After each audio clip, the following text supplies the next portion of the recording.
Bismillahirrahmanirrahim. Assalamualaikum warahmatullahi wabarakatuh. Perkenalkan, kami dari kelompok 3 yang beranggotakan saya Samratul Puadah dan Ibu Neng Epi Astiasi. Di kesempatan kali ini kami akan mempresentasikan tentang anak berkebutuhan khusus, yaitu tunarungu, dengan dosen pengampu Bunda Nandini Huda Anggarasari, MPSI Psikolog. Yang akan kami bahas yaitu pertama, pengertian tunarungu, yang kedua, penyebab tunarungu, yang ketiga, ciri-ciri tunarungu, dan yang keempat, tipe-tipe tunarungu. 1. Pengertian tunarungu. Kelainan pendengaran atau tunarungu dalam percakapan sehari-hari di masyarakat awam sering diasumsikan sebagai orang yang tidak mendengar sama sekali atau tuli. Hal ini didasarkan pada anggapan bahwa kelainan dalam aspek pendengaran dapat mengurangi fungsi pendengaran. Namun demikian, perlu dipahami bahwa kelainan pendengaran itu dilihat dari derajat ketajaman untuk mendengar dapat dikelompokkan dalam beberapa jenjang. 2. Penyebab tunarungu. Secara terinci, determinan ketunarunguan yang terjadi sebelum, saat, dan sesudah anak dilahirkan. Yang pertama, ketunarunguan sebelum lahir atau prenatal, yaitu ketunarunguan yang terjadi ketika anak masih berada dalam kandungan ibunya. Adapun beberapa kondisi yang menyebabkan ketunarunguan yang terjadi pada saat anak dalam kandungan. 1. Hereditas atau keturunan. Salah satu atau kedua orang tua anak menderita tunarungu atau mempunyai gen sel pembawa sifat abnormal. Yang kedua, maternal rubella, yaitu merupakan penyakit cacar atau cacar air Jerman atau campak. 3. Pemakaian antibiotika overdosis. Contohnya obat antibiotika adalah kaini dan aspirin. 4. Taksomia, merupakan keracunan darah karena sebab tertentu. Penyebab ketunarunguan selanjutnya yaitu ketunarunguan saat lahir atau neonatal, yaitu ketunarunguan yang terjadi saat anak dilahirkan. Adapun beberapa kondisi yang menyebabkan ketunarunguan yang terjadi pada saat anak dilahirkan. Yang pertama, pada saat lahir prematur merupakan proses kelahiran bayi yang terlalu dini sehingga berat badan atau panjang badannya relatif sering di bawah normal dan jaring-jaring tubuhnya sangat lemah. Yang kedua, rhesus factors. Jika ayah memiliki rhesus atau positif dan ibu memiliki rhesus negatif, maka anak yang dilahirkan ada kemungkinan akan memiliki rhesus positif. Ketika rhesus anak dan ibu berbeda, ini menyebabkan sel-sel darah merah yang membentuk antibodi justru akan merusak sel darah merah anak dan menyebabkan kekurangan sel darah merah pada anak dan menderita sakit kuning. Ketika anak tersebut lahir, maka akan mengalami ketunarunguan. 3. Tengverlosing, merupakan proses kelahiran anak yang dibantu dengan alat yaitu teng. Proses ini dapat menyebabkan kerusakan pada susunan saraf pendengaran. Penyebab ketunarunguan selanjutnya yaitu ketunarunguan setelah lahir atau postnatal, yaitu ketunarunguan yang terjadi setelah anak dilahirkan oleh ibunya. Adapun beberapa kondisi yang menyebabkan ketunarunguan yang terjadi setelah dilahirkan. Yang pertama, penyakit meningitis cerebralis, merupakan peradangan yang terjadi pada selaput otak. Yang kedua, infeksi, yaitu ketika anak telah lahir dan terkena penyakit campak.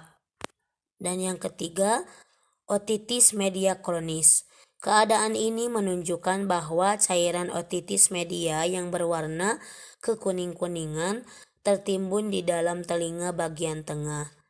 Ketika cairan mengental dan menyumbat telinga bagian tengah, maka akan terjadi pembesaran adenoid, sinusitis, dan seterusnya sehingga dapat menyebabkan alergi pada alat pendengaran.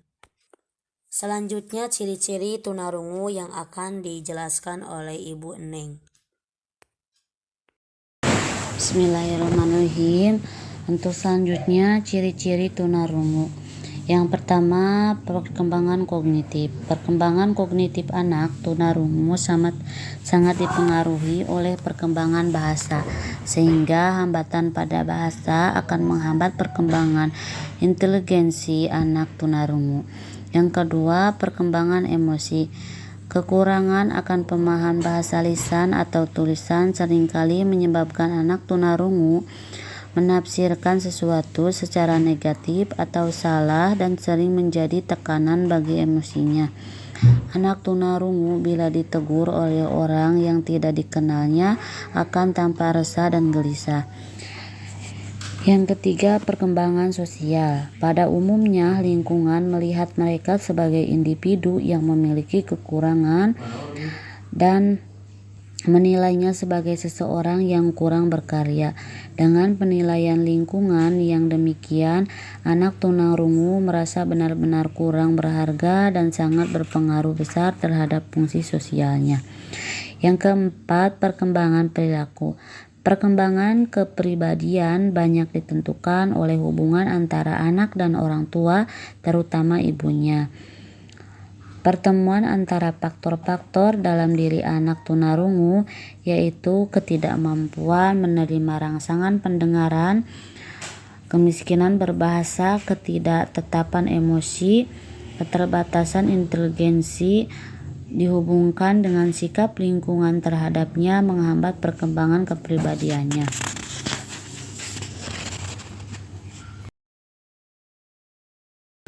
Selanjutnya, tipe tunarungu.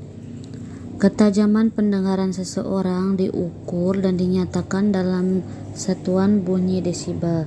Penggunaan satuan tersebut untuk membantu dalam interpretasi hasil tes pendengaran dan pengelompokan dalam jenjangnya. Selanjutnya, klarifikasi menurut tarafnya. Yang pertama, anak tunarungu yang kehilangan pendengaran antara 20-30 desibel. Ciri-cirinya, yang pertama, kemampuan mendengar masih baik.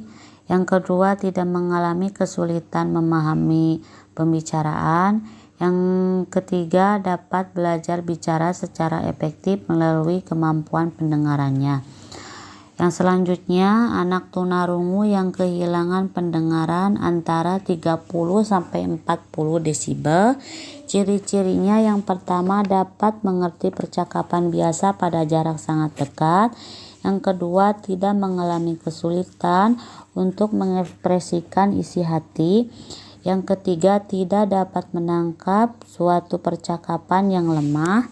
Yang keempat, kesulitan menangkap isi pembicaraan dengan lawan bicara jika berada pada posisi tidak searah dengan pandangannya atau berhadapan.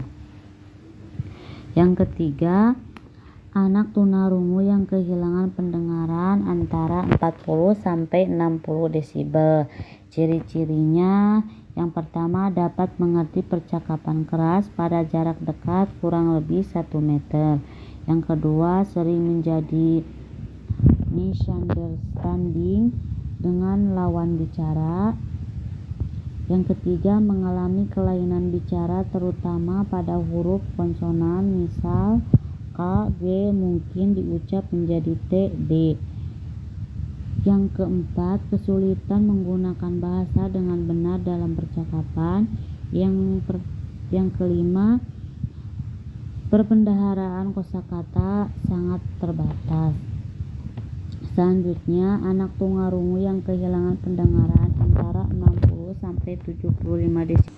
Ciri-cirinya yang pertama kesulitan membedakan suara, yang kedua tidak memiliki kesadaran bahwa benda-benda yang ada di sekitarnya memiliki getaran suara. Yang selanjutnya anak tunarungu yang kehilangan pendengaran antara 75 desibel ke atas. Ciri-cirinya yang pertama hanya dapat mendengar suara keras sekali pada jarak kira-kira 1 inci atau sama sekali tidak mendengar. Yang kedua, tidak dapat menyadari bunyi keras sehingga tidak dapat memahami atau menangkap suara. Ditinjau dari lokasi terjadinya ketunarunguan, klasifikasi anak tunarungu dapat dikelompokkan menjadi 3. Yang pertama, tunarungu konduktif, yaitu ketunarunguan tipe ini yang terjadi karena beberapa organ yang berfungsi sebagai pengantar suara di telinga bagian luar, seperti liang telinga, selaput gendang, serta ketiga tulang pendengaran yang terdapat di telinga bagian dalam dan dinding-dinding labirin mengalami gangguan.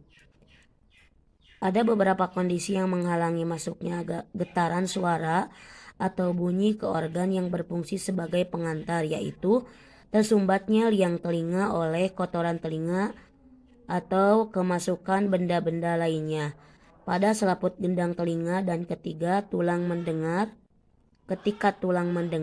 sehingga efeknya dapat menyebabkan hilangnya daya hantaran organ tersebut.